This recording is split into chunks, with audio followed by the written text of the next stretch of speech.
Shalom, selamat pagi dan salam sejahtera bagi kita semua.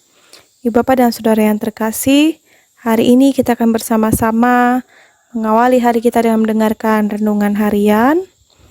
Adapun nas yang akan saya bawakan dalam renungan harian pada pagi hari ini, yaitu sesuai dengan Almanak Nas GKE pada hari Senin 9 Oktober 2023, diambil dari kitab Yehezkiel pasal 19 ayat yang ke-10 sampai ayat yang ke-14.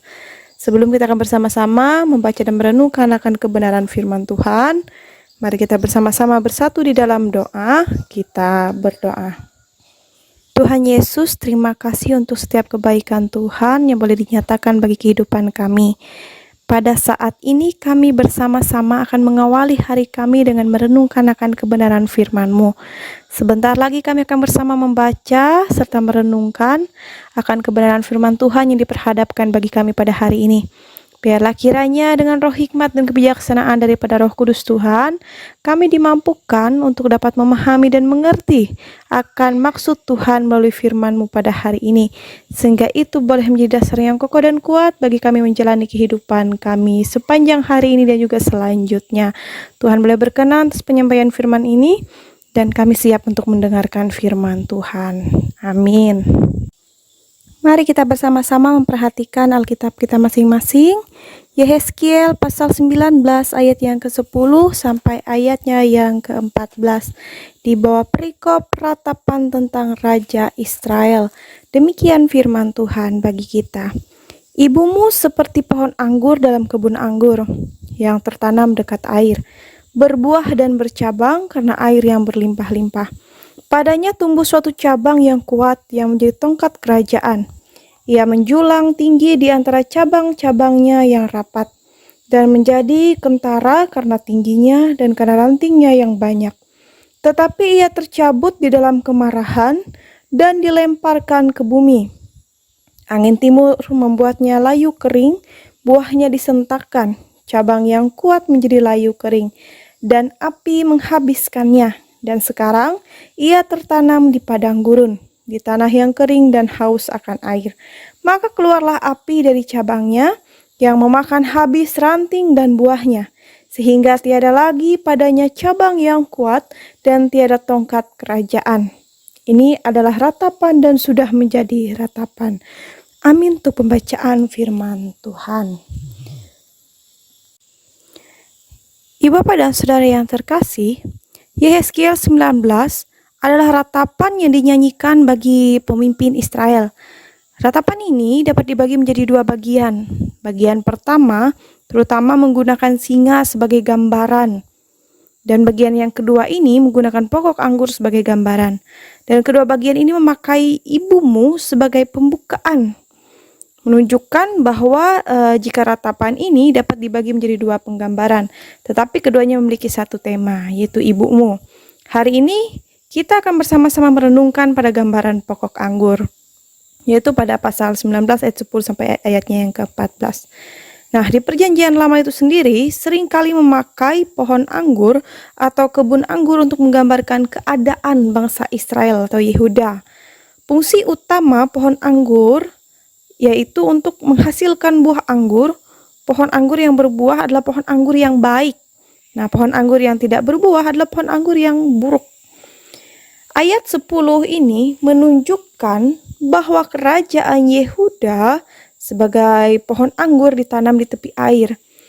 Nah, agar menghasilkan lebih banyak buah, itu merupakan fungsi terbesar dan inti dari pohon anggur tersebut. Jika Yehuda yang sebagai pohon anggur dapat tenang dengan status yang ada saat itu, bersedia untuk berusaha berbuah, maka dapat menghidupi fungsinya dengan normal dan juga sehat, dan dapat menghidupi esensi sejati. Namun kerajaan Yehuda itu sendiri ketika tumbuh menjadi pohon anggur dewasa, lalu secara bertahap meninggalkan tugas asalnya untuk berbuah dan menjadi cabang yang kuat dan menjulang tinggi di antara cabang-cabang yang rapat. Sehingga menjadi kentara karena tingginya dan karena rantingnya yang banyak. Sumber daya kekuatan Yehuda itu sendiri dipakai untuk membuat dirinya tinggi, besar, banyak, dan juga kuat. Nah, tujuannya bukan untuk berbuah, tetapi menjadi tongkat kerajaan atau penguasa pada saat itu. Nah, ternyata karena mengejar kebanggaan dan berupaya membesarkan diri menjadi kuat dan secara bertahap, Yehuda mengabaikan panggilan dirinya untuk berbuah. Bayangkan saja, pohon anggur itu berharga bukan tergantung pada seberapa tinggi dan kuatnya. Cabang-cabangnya tidak pernah bisa lebih kuat dari pohon lain. Hal yang berharga tentang pohon anggur itu adalah ia bisa menghasilkan buah anggur yang tidak dapat dihasilkan oleh pohon lain. Jika kehilangan fungsi berbuah ini, maka pohon anggur tidak memiliki nilai atau makna sama sekali. Nah, jika kerajaan Yehuda tidak dapat menghasilkan buah, bahkan jika ia berusaha sekuat tenaga menjadi besar seperti bangsa-bangsa lain, maka kehidupannya tidak akan memiliki makna yang baik. Nah, pertanyaannya, apakah hidup kita adalah untuk mengejar citra diri? Jadi tinggi, besar, banyak dan juga kuat atau berbuah dalam ketekunan. Nah, karena pohon anggur tidak dapat melakukan tugas berbuah, maka Allah dalam murkanya akan mencabutnya. Allah mematahkan cabang yang kokoh tetapi tidak berbuah itu dan dihancurkan oleh api, dan seluruh pohon anggur itu dipindahkan tertanam di padang gurun yang tidak ada air, kata di dalam nas pada hari ini. Sehingga dia tidak bisa lagi memenuhi keinginannya untuk menjadi penguasa. Nah, semua ini adalah metafora menunjukkan bahwa kerajaan Yehuda tidak berbuah akan menghadapi kehancuran dan dijadikan gurun. Tidak bisa lagi menjadi penguasa dan tidak bisa menjadi negara berdaulat. Nah, jemaat Tuhan yang terkasih di dalam Tuhan kita Yesus Kristus, jangan lupa hati kita yang mula-mula itu sangat penting. Jika dalam keadaan baik dan saat kita kuat lalu berjalan dalam budaya sekuler, maka kan secara bertahap kehilangan hati mula-mula kita untuk berbuah dalam ketekunan.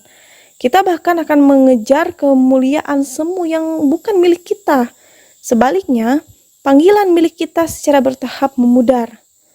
Namun ratapan Yehezkiel memberitahu kita tentang kehendak Allah bahwa Allah mengharapkan kita untuk berbuah. Kita kuat atau lemah, kita tidak boleh kehilangan panggilan ini. Nah, jemaat Tuhan yang terkasih, kehidupan kita sudah diperlengkapi Allah dengan sedemikian rupa. Kelemahan kita sudah diperlengkapi Tuhan, keterbatasan kita sudah dijadikan Tuhan suatu hal yang besar dalam kehidupan kita. Tapi ingat ya Bapak dan Saudara, jangan lupa tuntutan Tuhan dalam kehidupan kita. Jadilah pohon yang tumbuh, subur, kuat, tinggi, dan juga tentunya berbuah dalam kehidupan. Nah, jemaat Tuhan yang terkasih, mari kita semua dengan potensi diri kita harus berbuah dalam ketekunan kita. Dan semua yang kita lakukan adalah untuk kepujian dan kemuliaan bagi nama Tuhan. Tuhan Yesus memberkati kita melalui firman Tuhan pada hari ini. Amin. Mari kita bersama-sama bersatu di dalam doa. Kita akan menyampaikan doa syafaat kita. Hari ini kita akan bersama-sama secara khusus berdoa untuk jemaat GKI Galilea Datah Koto dan juga jemaat GKI Olong Hanangan. Mari kita bersatu di dalam doa.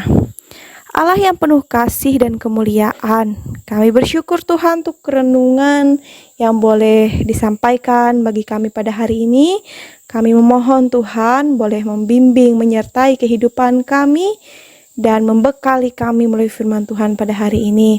Sehingga kami semua sebagai jemaat Tuhan boleh bertumbuh dengan baik sebagaimana pohon anggur yang kokoh, yang kuat, yang tumbuh subur dan tentunya berbuah.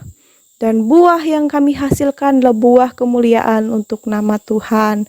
Dan juga kehidupan kami boleh terus diberkati Tuhan. Pada saat ini kami bersama-sama ingin berdoa bagi seluruh jemaat GKI Galilea Datah Koto. Dalam setiap kehidupan mereka di sana, Tuhan boleh memberkati dan menyertai jemaat Tuhan. Biarlah kiranya dalam setiap usaha dan pekerjaan jemaat boleh diberkati Tuhan. Dalam setiap kehidupan rumah tangga dan keluarga mereka boleh terus merasakan damai sejahtera daripada Tuhan. Dan apapun yang menjadi impian, harapan, rancangan masa depan mereka dapat berjalan dengan lancar, dapat terlaksana sesuai seturut dengan kehendak Tuhan yang tepat pada waktunya bagi kehidupan mereka. Tuhan juga boleh memberkati anak-anak yang mereka kasihi, anak-anak yang masih dalam tumbuh kembang. Tuhan boleh memberkati dan menyertai mereka. Anak-anak yang masih dalam masa pendidikan, bagi sekolah dasar, sekolah menengah pertama, sekolah menengah atas maupun perguruan tinggi, bila kiranya anak-anak terkasih itu dapat mencapai setiap impian harapan masa depan mereka dengan pertolongan penyertaan Tuhan. Dan bagi anak-anak mereka yang pada saat ini sedang bekerja atau mencari pekerjaan, Tuhan tahu apa yang menjadi keperluan dan kebutuhan mereka masing-masing pribadi. Demikian juga Tuhan untuk seluruh penatua diakon maupun pendeta yang melayani di Jemaat GKI Galilea Datar Kotok. Tuhan boleh memperlengkapi mereka untuk boleh melayani Tuhan dengan hati yang sungguh, dengan penuh ketulusan hati. Mereka boleh bekerja sebagaimana mereka bekerja untuk Tuhan. Dan kehidupan mereka boleh diberkati dan menjadi berkat senantiasa bagi kemuliaan nama Tuhan. Demikian juga untuk seluruh jemaat GKI Olong Hanangan. Tuhan boleh memberkati setiap pribadi lepas pribadi yang di sana. Tuhan boleh memberkati setiap jemaat dalam kebutuhan keperluan kehidupan mereka. Apapun menjadi impian harapan mereka, Tuhan berkati anak-anak yang mereka kasihi, setiap orang yang ada dalam kehidupan mereka. Terlebih juga seluruh penatua diakon dan pendeta yang ambil bagian dalam pelayanan di sana, Tuhan juga boleh memberkati dan menyertainya. Demikian juga Tuhan, kami menyerahkan seluruh hidup dan kehidupan seluruh pendengar setia renungan harian Majelis Resort GKI Puruk Cahu. Dalam keberadaan hidup mereka, Tuhan berkati mereka. Dalam setiap tugas dan tanggung jawab, dalam setiap usaha dan pekerjaan, Tuhan boleh memperlengkapi mereka dengan luar biasa, dengan kemuliaan Tuhan. Mereka boleh melakukan yang terbaik di dalam kehidupan, di dalam dunia ini. Terima kasih Tuhan Yesus, kami menyerahkan hidup dan kehidupan kami, dan kami alaskan setiap doa dan seru kami di dalam doa Bapa kami.